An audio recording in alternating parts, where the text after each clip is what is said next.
dia udah nikah. Oh, bangga mbaknya jadi pelakor ya. Maaf ya buat istrinya, tapi aku nyaman. Gue lihat ember isinya celana dalam kotor gitu. Maksudnya apa sih? Celana dalam kotor ditaruh di gerobak makanan.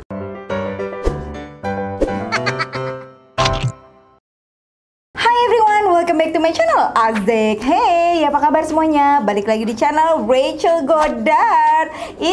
Udah lama nggak shoot time. Iya, curhat time. Jadi kemarin gue udah nanya di instastory gue, coba ceritain ke gue, mumpung lagi temanya Ramadan ya kan, apa sih dosa terbesar Allah selama ini? Mumpung di bulan yang suci ini kita bisa saling memaafkan ya kan? Penasaran gak sih ceritanya apa aja? Jempolnya mana? Jempolnya mana? Like dulu dong videonya, abis itu subscribe dan share ke seluruh sosial media yang kalian punya. And now let's move on to the video. Tolong nama aku dirahasiain ya, karena ini dosa terindah. Apa tuh? Waktu puasa terakhir H-1 Lebaran, niatnya mau ziarah ke makam kuburan nenek. Aku mampir dulu ke rumah om aku, soalnya kan dekat dengan pemakaman. Kebetulan rumah mantan tunangan aku deket sama rumah om. Waktu itu dia jadi tunangan aku, tapi karena kita nggak jodoh, nikahnya nggak sama dia. Oh oke, jadi lo udah nikah nih, ya kan? Waktu itu aku pura-pura tiba-tiba dapat menstruasi, bilang ke ibu aku. Padahal udah janjian ketemu di rumah om. Terus pas semua orang pergi ke makam, tinggal aku sendiri. Dia nyamperin aku. Jadilah kita enak-enak. Maafin ya bu. Aduh. Jatah mantan yang direncanakan ya sayang. Hai Courage, aku mau cerita. Pernah nih numpang pipis di kamar mandi om dan tanteku. Terus pas aku mau siram pipis, aku kesenggol sikat gigi, sampai sikat gigi itu jatuh ke genangan pipisku tadi. Mana pas banget bagian bulu sikatnya kena pipisku. Aku nggak tahu itu sikat giginya siapa, tapi cepet-cepet aku bilas sikat giginya pakai air, terus dibalikin ke tempat semula. Aku nggak berani bilang ke om sama tanteku saking malunya. Kalau ingat ini ngerasa berdosa banget. Gila lu ya. Bukannya langsung dibuang aja tuh sikat gigi. Bawa pesing deh tuh habis sikat gigi ya kan. Gue pernah nih open BO pas lagi puasa. Tiba-tiba om chat gue suruh temenin tidur siang dan dikasih uang yang lumayan banget lah buat gue. Langsung gue terima aja. Ngepas banget, gue lagi nggak punya uang. Kesempatan datang tidak dua kali kan Cel. Bener. Tapi kesempatan untuk menolong itu tetap ada sayang. Sebenarnya itu gue posisi lagi school for home. Homeschooling. Gue langsung izin ke ortu, ada tugas kelompok. Padahal gue ke hotel. Mereka percaya aja lagi. Balik-balik gue ngerasa berdosa banget. Udah dosa batal puasa, dosa Ewita sama om, dosa bohongin orang tua. Ya Allah, maafkan hambamu ini. Tapi gimana ya Cel, hidup kan emang perlu biaya. Dan manusia juga gak lepas dari yang namanya dosa. Setuju nggak? By the way, gue cowok baik. Lumayan butuh pengakuan ngajak-ngajak gue. Nacha. Tolong jangan sebut nama gue ya Rach. Teruntuk calon suamiku. Kita LDR 3 tahun, beda benua lagi. Jujur, aku tuh nggak kuat banget hidup sendirian. Makanya aku punya simpenan di sini. Jujur Li, gue ngarepin hidup bersama kamu kok di masa depan. Tapi untuk mengisi waktu luang selama 3 tahun ini, aku ada simpenan. Ouch. Ngerasa berdosa sekali aku di sini. Tiap bobo bareng sama dia, aku bayangin kalau lagi bobo sama kamu, beb ya. I know, aku salah. Tapi mau gimana lagi, ya kan? Aduh. Soalnya kalau dilepas sayang banget. Dia cakep, hot lagi. Aduh, mana setiap kalau aku butuh bantuan dia selalu ready. Yeay, bilangnya cakep, hot. Tapi kalau lagi main masih mikirin pacar. Gimana sih? Asal kamu tahu ya Beb, aku bukan cuma butuh transferan dan kata-kata semangat aja dari kamu. Aku butuh wujud asli kamu. Cari duit emang penting, tapi inget pulang lah Beb.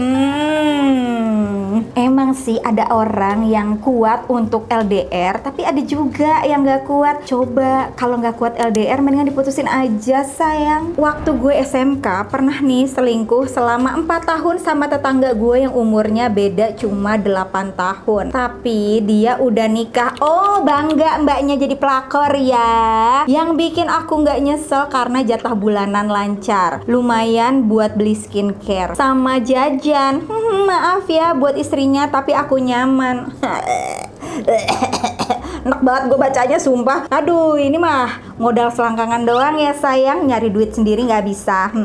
Jadinya minta sama laki orang. Sabar Rachel Goddard, sabar. Namaste, sabar. Biar netizen dipersilahkan komennya. Untuk mbak ini silahkan komen di bawah. Murka banget sama kakak ipar gue yang mesum banget karena dia cabul. Dia pernah narik tali BH aku, udah gitu sering banget nyerempet-nyerempet bokong aku kalau lagi nyuci. Terus sama ponakan gue anak tirinya, dia pernah minta ngeremes payudara. Gila kali ya. Saking murkanya gue timpuk pakai gitar kecrung sampai berdarah-darah dan gue sama sekali nggak ngerasa bersalah sama sekali. Laporin polisi aja udah kalau gitu. Lapor polisi apa lapor netizen? Coba komen sayang. Dosa terbesar aku pas puasa 2 tahun lalu. Aku udah beli baygon untuk diminum karena suamiku selingkuh. Tapi aku yang disalahin. Keluarga besarku nuduh katanya aku yang gak bisa ngerawat badan.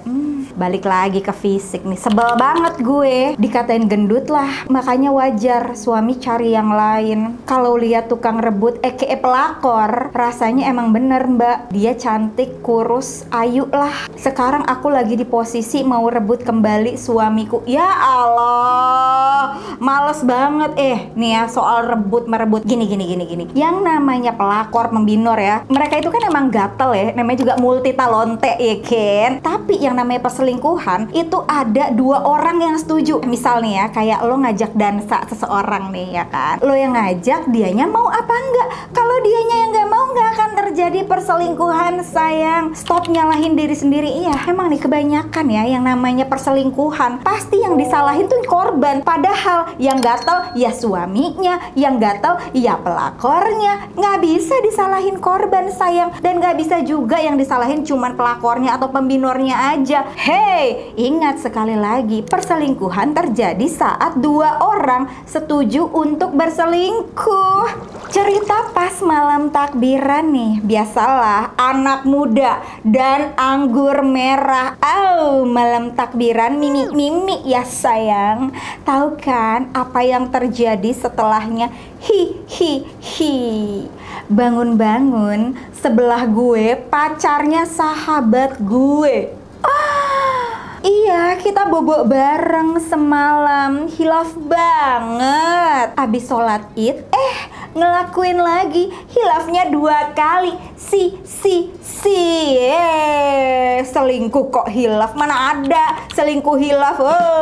2 kali lagi. Namanya keenakan, bukan hilaf sayang.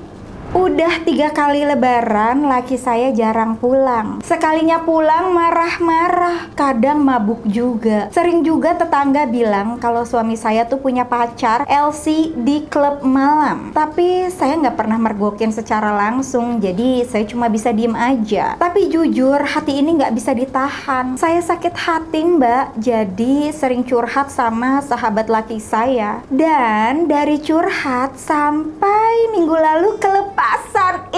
Apa nih yang dilepas? Bodohnya laki saya langsung tahu saya habis dipukuli mbak. Entahlah saya atau dia yang udah nggak punya hati. Haduh, laki lo selingkuh berkali-kali lo nggak tahu. Lo sekali selingkuh ketahuan ya. Mainnya kurang jauh nih. Gini. Kalau masalah hati mah, semua orang pasti punya hati, tapi nggak semua hatinya berfungsi dengan baik. Ouch! Tapi ya, yang namanya hubungan udah nggak ada saling percaya lagi, apalagi pasangan udah jarang pulang, sekalinya pulang mabok. Udahlah, pisah aja. Kasihan lu, kasihan anak-anak lu ngeliatin orang tuanya berantem mulu kayak gitu. Aduh, sakit, pusing. Dosa nggak sih, Rach, kalau ultimatum mama untuk cerai sama bapak? Bapak tuh abusive dari kami kecil. Piring melayang, tembok retak karena pukulan bapak tuh udah biasa. Tapi yang bikin kami kesal tuh mama nggak mau cerai. Katanya udah nikah gereja lah, sudah nikah adat lah, nggak boleh cerai. Cuma masalahnya terakhir nih, kepala mamaku sudah bocor 2 jahitan dibikin. Akhirnya kami ultimatum sajalah. Kalau nggak mau cerai, kami nggak akan kasih uang lagi. Kami tak peduli sudah, kata orang. Kata adat, bodoh amat lah. Sudah budek kami dengar omongan terus. Tetap hormat, walau bagaimanapun itu bapak kau. Capek kami. Paham gue. Orang-orang yang nggak pernah punya pengalaman toxic family nggak akan pernah mengerti posisi lo. Gue juga enak banget sih kalau ada orang, aduh, walaupun bagaimanapun itu tuh bapak kamu, harus dihormatin. Walau bagaimanapun itu adik kamu, kakak kamu, mama kamu. Hey, kalau toksik ya toksik aja. Bodoh amat, mau itu mak lo, bapak lo, kakak lo, adek lo, eyang lo, terserah. Tapi yang namanya udah toksik, apalagi udah sampai ngelukain fisik, itu udah di-cut aja deh. Nggak usah hubungan lagi. Aduh, paham banget sih, ini pasti mamanya tuh keras kepala. Udah dikasih baik-baik, nggak bisa. Marah-marah juga pasti udah. Aduh, tante, coba dong pikirin. Nggak cuman mental tante aja loh yang rusak, tapi mental anak-anak ini. Nih, dengerin ya. Buat teman-teman yang belum nikah, hello, dengerin baik-baik. Lo memang bisa memilih pasangan lo yang lo cintain, yang lo bucin banget. Tapi lo pikirin gak sih, apakah orang ini adalah orang yang tepat untuk menjadi bapak dari anak-anak lo? Coba pikirin, kalau pasangan lo ini adalah bapak lo ya, lo mau nggak punya bapak kayak dia? Coba pikirin itu dulu. Kalau orangnya suka marah-marah, abusive, tukang selingkuh, lo mau anak lo ngalamin pengalaman pahit di mana emak bapaknya sering berantem, bapaknya suka selingkuh? Mau? Jangan dikira kalau udah nikah bakal berubah. Menjadi-jadi yang ada, sayang. Namaste. Halo Courage, gue salah satu penggemar berat Cu Time lo. Karena Cu Time, gue sadar bahwa gue nggak butuh suami yang mau kondo. Dulu gue masih gadis, emang goblok. Umur 20 tahun mau aja nikah karena cinta. Padahal suami gue nggak kerja, cuma karena ortunya tajir, jadilah kita nikah. Tapi setelah 10 tahun ini dia nggak berubah, nggak mau kerja, ngandelin warisan aja. Ya udahlah, bulan puasa ini gue ajuin cerai. Gue tahu ini dosa, tapi udah nggak kuat lagi kak. Masa gue melulu yang kasih ini itu, sedangkan dia nggak ada effort apa-apa. Alhamdulillah setelah cerai gue jauh lebih bahagia, punya uang sendiri, bisa belanja untuk anak-anak dan diri sendiri. Tahu nggak sih penyebab utama faktor perceraian ya adalah faktor ekonomi dan kurangnya mental. Makanya banyak orang yang selalu bilang jangan nikah muda, jangan nikah sebelum umurnya. Kalau di Indonesia, perempuan itu boleh nikah kalau nggak salah umur 21 dan laki-laki umur 22. Jadi sebenarnya sebelum umur 21 dan 22 itu adalah ilegal. Jadi sebenarnya tidak boleh menikah di bawah umur itu. Dan ini nih, kadang-kadang yang menjadi salah satu kesalahan utama para laki-laki. Nih ya, cowok-cowok tuh selalu mikir, oh gue udah nikahin dia nih, oh atau gue udah pacaran lama sama dia. Dia nggak mungkin nyari cowok yang lebih baik daripada gue. Dia kan udah cinta mati sama gue. Walaupun gue melakukan kesalahan yang sama setiap hari, nggak mungkin dia ninggalin gue. Tok tok tok, permisi, bakal kabur istrinya pak. Kenapa? Lu nggak usah kepedean deh bilang katanya istrinya nggak bakalan ninggalin. Bakal ninggalin kalau lo tidak melakukan effort apapun, tidak menjaga hubungan itu dengan baik. Udah pasti bakal ditinggalin sayang. Lagian dengerin ya, ini pada perempuan-perempuan, lebih baik hidup mewah tanpa suami dibandingkan hidup sederhana dengan suami. Serius, pasti lebih bahagia kalau punya duit sendiri, bisa nyenengin diri sendiri, bisa nyenengin anak, daripada hidup susah tapi sama suami. Paham ya maksudnya ya? Hidupku tuh bagai di ujung tanduk deh. Suami kerja sih, penghasilan besar, tapi sering main ke karaoke. Pijet plus tuh biasanya kalau ke karaoke. Mau cerai juga bingung nanti hidupin anak gimana. Saya kan gak punya uang. Bertahan demi anak-anak dan hidup yang bergantung aja lah. Walaupun rasanya dosa kalau tiap hari bawaannya pengen ngeracunin dia. Wow, gua paham banget ketika lo pengen sebenarnya bercerai, tapi lo nggak punya keahlian, lo nggak punya uang, gimana nanti anak-anak lo kalau hidup sama lo? Gini guys, kita sebagai perempuan kita harus pintar dan harus berkorban. Gimana caranya supaya kita bisa cerai tapi kita bisa menghidupi anak-anak dan keluarga? Yang pertama, kalau suami masih punya penghasilan, disimpan, jangan dijajanin aneh-aneh, keruk hartanya, ambil duitnya, jangan sampai itu hak lo malah dikasih buat tukang pijet di karaoke. Plus tuh ya kan, lo kan satu rumah sama dia, pokoknya sebisa mungkin ambil aja dari dompetnya, itu kan hak lo juga. Rekeningnya kosongin, lo simpen tabungannya, masukin deposito. Kalau lo nggak punya skill untuk jualan, coba les. Misalnya lo suka make up, lo bisa les make up artis, atau lo suka nail art, lo bisa les nail art, atau lo suka salon-salonan, lo bisa les tata rambut. Pokoknya menginvestasikan diri lo supaya lo tuh pinter. Ketika lo ditinggalin, lo bisa survive. Oke? Di sini lo harus berjuang. Gua tahu ini rasanya pasti nggak enak banget, nyisihin uang mungkin berbulan-bulan atau bertahun-tahun, tapi percayalah, hidup lo akan jauh lebih bahagia ketika lo nggak sama suami lo yang tukang selingkuh itu. Bukan apa-apa sayang, gua mah jangan sampai ketular penyakit seksual. Obatnya banyak, sembuhnya lama. Aduh, males banget nih. Yang kayak gitu-gitu kan biasanya nggak pakai pengaman ya kan. Please banget jaga diri lo baik-baik demi anak-anak lo. Kalau uangnya udah kekumpul, udah cerai aja, bawa anak-anak ya kan, harta bagi dua. Ya udah, kalau dia mau celap-celup sama mbak-mbak karaoke silahkan, terserah. Yang penting lo sama anak-anak lo mentalnya sehat, nggak ngelihat orang tuanya berantem, nggak ngelihat bapaknya ketahuan selingkuh. Oke, lanjut. Ini bukan dosa gue sih Kak, tapi dosa mantan gue. Jadi sekitar 4 tahun lalu sebelum koronce, gue sama Besti bukber di salah satu mall. Gue juga udah ngabarin ke mantan gue mau bukber bareng sahabat gue, tapi lupa bilang kemana dan diiyain aja. Yo wes, we having fun lah ya. Pas kita mau balik, temen gue ngeliat ada couple menuju lift yang dari belakang persis banget sama cowok gue. Terus pas udah masuk lift dan ngebalik, bener dong, itu cowok gue. Dan gue tahu banget tuh ceweknya adik kelas gue. Gue langsung lari dan ngelabrak cowok gue detik itu juga sebelum liftnya ketutup. Terus gue adu mulut di lift itu. Udah bodo amat sama yang di sana juga. Pas turun gue kabur dan ngediemin dia. Gue nggak rela juga buat putus. Sampai sekarang masih jalan. Emang harus digalakin tuh cowok biar tobat. Ngapain? Cowok selingkuh tuh nggak ada obatnya, nggak bakalan tobat juga. Itu persentasenya 1/10.000 ya.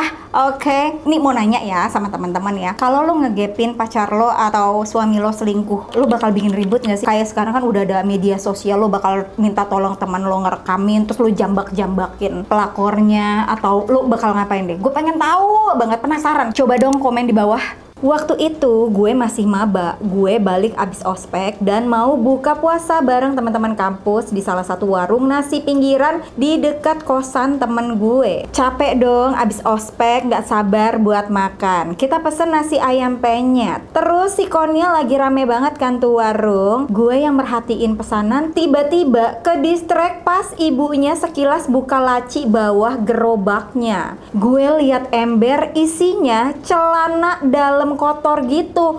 Hoek. Maksudnya apa sih? Celana dalam kotor ditaruh di gerobak makanan. Gue nggak tahu itu buat apaan, buat ngelap atau buat penglaris, nggak tahu deh. Gue langsung aja cabut bareng temen gue. Nggak selera banget makan di situ. Gila sih, orang mau makan buka puasa malah jadi males ngelihatnya. Gelai banget. Hai Kak, mau ikutan cerita. Jadi gue kan tinggal di rumah susun gitu. Tembok tuh tipis, gampang banget kedengeran suara orang kalau serusun.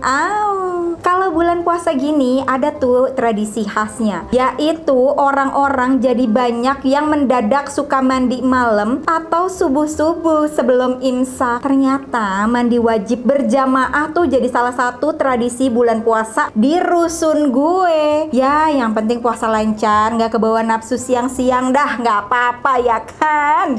Nah ini Rach, gue bingung. Lagi puasa diajak suami berhubungan, nolak dosa, batal puasa nambah lagi dosanya. Double kill banget gak tuh? Coba di sini gue persilahkan kepada netizen yang terhormat, kalau lo jadi mbaknya, apa yang harus lo lakuin? Coba tolong komen di bawah. Dosa terbesar gue adalah dipaksa cipokan sama temen kantor. Gimana nih? Ini kalau dipaksa cipokan tuh kayaknya sexual harassment. Baca dulu nih ya kan. 3 bulan lagi kan gue mau nikah, tapi pada saat itu kebetulan lagi lembur Kak Cel sampai jam 1 malam. Dan pas banget cuma ada dia, jadi gue minta anterin pulang.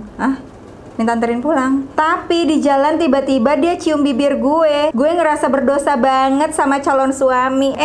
Penasaran nih, lo menikmati juga nggak? Kalau lo menikmati namanya tidak ada paksaan. Tapi kalau dia mencium lo secara paksa karena lo tidak mau, ini namanya sexual harassment dan harus dilaporkan ke bos lo. Harus ada penengahnya. Either lo bisa cerita ke HRD atau orang yang lo percaya, supaya tidak ada lagi jam-jam malam yang dimana lo cuma berdua sama dia. Dan yang pastinya kalau udah ada gerak-gerik mencurigakan, kan udahlah, pulang aja, biarin aja dimarahin bos juga nggak apa-apa, mendingan pulang. Bahaya cuy. Hai Kak Rach, mau cerita sedikit. Jadi di tempat kerjaku SM-nya resek banget. SM apa sih? Senior manager atau apa? Ada aja ulahnya yang bikin kita kesal. Jadi tiap siang aku tuh selalu makan sama kedua temanku yang satu divisi sama aku. SM-ku nimbrung ikut makan bareng, tapi sebelnya selalu ngotorin meja dan piring bekas makanannya, nggak pernah mau nyuci sendiri. Kalau kita nggak mau nyuciin sekalian, selalu disindir. Kesel banget kan Kak? Mana jorok banget piring bekas dan mejanya udah kayak ayam abis makan. Akhirnya saking sebelnya kita bertiga masuk ke kamar mandi nyuci piring sama sendoknya. Tapi selesai nyuci sendoknya kita aduk ke kloset duduk. Jorok banget. Besoknya pas waktu makan bareng sama Pak SM, auto nahan mual kita bertiga. Maafin ya bos. Hahaha, ya ampun Kak Rach, kalau gue inget ini jadi malu sama Tuhan. Gue tuh kalau lagi capek banget sama kerjaan, ya malam suka ngecas sama Ayang. Meskipun bulan puasa juga bakal digas. Nah hari ini gue lagi nggak mood mau ngapa-ngapain dan besok mau ngecas sama Ayang. Maafin ya Tuhan, aku ngerasa berdosa banget, tapi gimana, aku mau ngecas. Aduh. Pecah keperawanan waktu Ramadan, dosanya double-double gak sih Kak Rach? Gak tahu. Kan yang nentuin dosa Tuhan, bukan gue. Abis itu malah sering week-week pula sama doi waktu Ramadan. Tapi alhamdulillahnya sekarang dia jadi suami gue. Jadi gak mubazir kan, kasih jatah walaupun belum nikah. Hahaha, gila banget ya gue. Oke guys, itu dia tadi cerita Chew Time Ramadan kali ini. Gimana teman-teman, suka nggak sih? Kalau teman-teman suka dengan channel ini, jangan lupa di subscribe dan diaktifin loncengnya, biar kalau ada video baru dari gue lo nggak ketinggalan. Karena tiap minggu tuh gue bakal upload video. Jangan lupa juga untuk follow TikTok gue di Rachel Godard 25. And once again, thank you so much for watching. I'll see you on my next video. Stay kece, bye bye, bye bye, bye bye. Minal aidin wal faizin, mohon maaf lahir dan batin. Bye.